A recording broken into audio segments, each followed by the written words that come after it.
Hello and welcome to this calculus instructional video. This video is about continuity and limits. We can actually use the limit of a function as it approaches a value to assess the continuity of the function at that value. Let's take a look at the function I've drawn up here, f of x equals 3x plus 1. We're pretty sure that this function is continuous over its entire domain, but we want to take a closer look at the limit as x approaches 2. So, let's take a look at the limit as x approaches 2 from the right. You can learn more about that in another video about one-sided limits. But we're going to take the limit of this function as x approaches 2 from the right, and we'll use the substitution method to check that. So we plug in 2 into the function, and we'll get 3 times 2 plus 1, which equals 7. Now we're going to check that to make sure that it approaches the same value when you take the limit as x approaches 2 from the left. And that is again going to be 7. So these match. We're in business.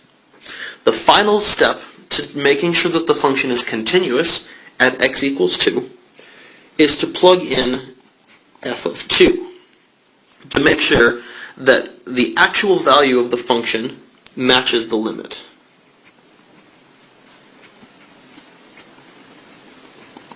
So f of 2 is again going to be 7, which matches, which means the function is continuous at x equals 2. So the two steps are, first of all, you want to make sure that the limits from the right and left match.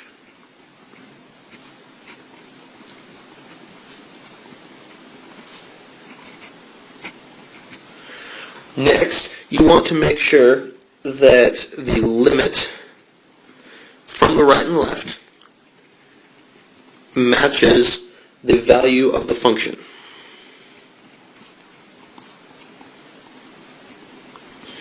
And if both of those are satisfied, then yes, the function is continuous at that point.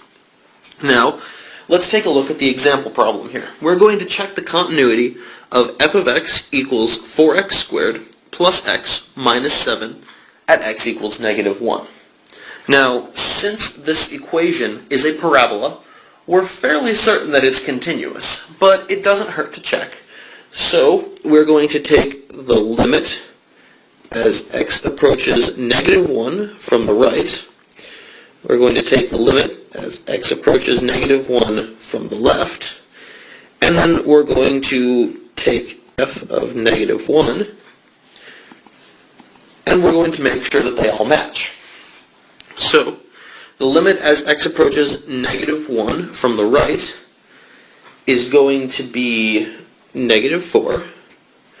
The limit as x approaches negative 1 from the left is also going to be negative 4. And f of negative 1, we can plug this in and say that we're at 4 times negative 1 squared plus a negative 1 minus 7, which is also equal to negative 4. Since all three match, we can say that yes, the function is continuous.